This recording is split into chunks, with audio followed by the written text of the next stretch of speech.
Have you ever gotten yourself in a situation where you need to fix your credit ASAP? In this video, I'm going to go over 3 major points about credit and what you can do to turn it around, to getting rid of late payments, to being organized and paying down debt. It's super important that you start working on fixing your credit, since it's only going to save you money in the long run when applying for any type of loans in the future.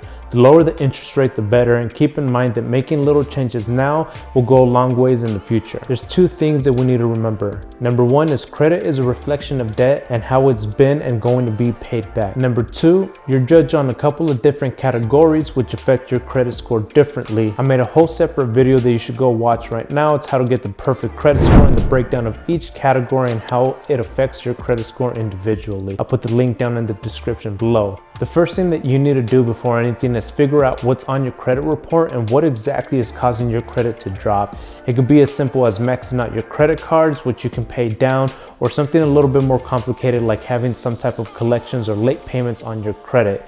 You have a couple of different options to where you can pull your credit report. You can either go to annualcreditreport.com or Experian.com. I use both, but I continuously use Experian, Equifax, and TransUnion.com. Experian lets you see the other 2 major credit bureau reports as well, and I'll put a link of both of those websites down in the description as well. That way you can click them.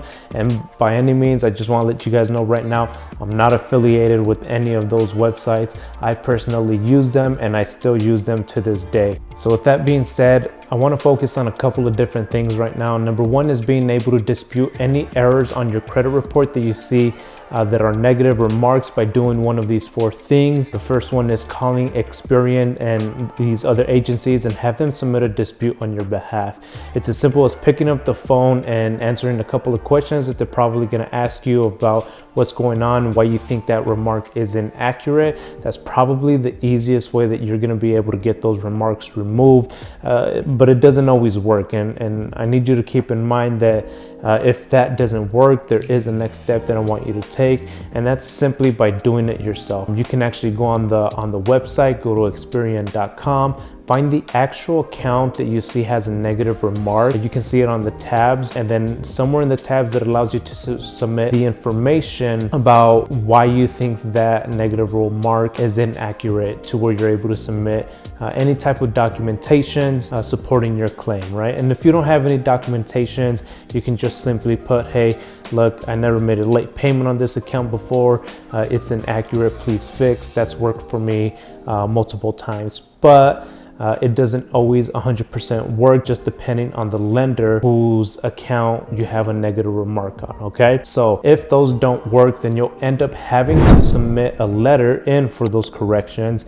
This one's a little bit more complicated, so I'll have to make a whole separate video and give you guys the exact letter format to help me remove some of the late payments, right? So if number 1 and number 2 don't always work, you can go down that route by actually sending in these letters, and then within 30 days, if those lenders don't respond, then by law, they automatically have to remove that negative remark from your credit. Now, it's a low chance that these lenders actually respond to your inquiry saying that it's negative, and then, you know, they don't take it off of your credit. So if that is the case, if that doesn't work, then try actually calling the company that you have a late payment with and try negotiating. Sometimes if you're nice, you can actually call up the company and have them remove the late payment and ask them what you can do to be able to remove it from your credit, or if there's anything that you can do for them to help you to remove it from your credit report. It doesn't always work as well, but there are a couple of different options. You know that saying, when there's a will, there's a way. So with those points being said, I also want you to keep in mind that if you have a collections, and that means that you had the original lender sell off your debt to a collections agency. So if the original lender can't get a hold of you, calling you up, maybe you're just ignoring the calls, maybe they're sending you a letter, maybe they don't have the right information. If they're trying to get a hold of you for them to collect the debt that you owe them, and they can't get a hold of you within a certain amount of time, then that original lender will actually sell your debt to a collections agencies, and that's when you have a collections on your account. If the original lender can't get a hold of you, that's what ends up happening is they sell your debt to an agency for a lot less. So for example, let's say you have $5,000 worth of debt with lender A, and you haven't made any payments in over 90 to 180 days. What they would rather do is take your debt and offer it to another agency for a lot less, because they'd rather get some money than none, right? If they keep trying and they're not getting anywhere with you, they'll sell it to a collections agency for a lot less. So I want you to keep in mind, because let's say they sell your $5,000 debt to a collections agency for, let's say, $500 or $1,000, then at that point, that collections agency now owns that debt for $500 to $1,000. What happens is those collections agencies, to recoup some of the money,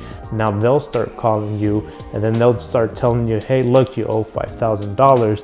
But in reality, they only are in your debt for that $500 to $1,000, right? Let's say they bought that $5,000 debt that you owed to lender A for $1,000, but they'll still try to get that original $5,000, because the more money that they get from you over $1,000 is just straight profit to that agency. Now again, lender A already lost $4,000 in the transaction, but they rather lose $4,000 than $5,000, which is why they sell it. So as a collections agency, what they will do is try to get as much money as they can from you that's over that $1,000. So I want you to keep in mind, because what you can do a lot of the times is negotiate with them and see if you can just even give them, $500 if they paid $1,000. Sometimes they'll do it because they don't also want to lose, at the end of the day. So there's a back and forth, and you're able to negotiate terms with them, and you can even give them $1,000. Obviously, you won't know what they paid for it, but a lot of times it's pennies on the dollars. So if you have a $5,000 loan, probably the chances of them selling that off to a collections agencies, it's going to be under $1,000. So you can tell them, hey, look, I'll give you $1,000 right now if you remove it from my credit report.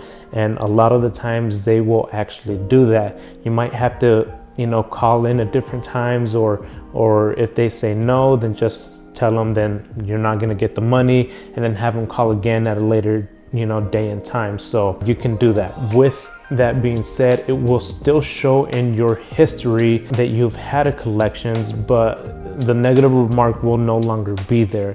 So anybody who pulls your credit will see at some point that you had a collections on there, but it won't really negatively affect you. Another solid point that I want to touch base on is the ultimate frustrations of having the money to pay your debt back, but you didn't because you just simply forgot. That's what I want to touch base on as well, is point number 2, being organized. Being organized is probably one of the best things that you can do to help yourself, because then you don't really have to remember anything, right?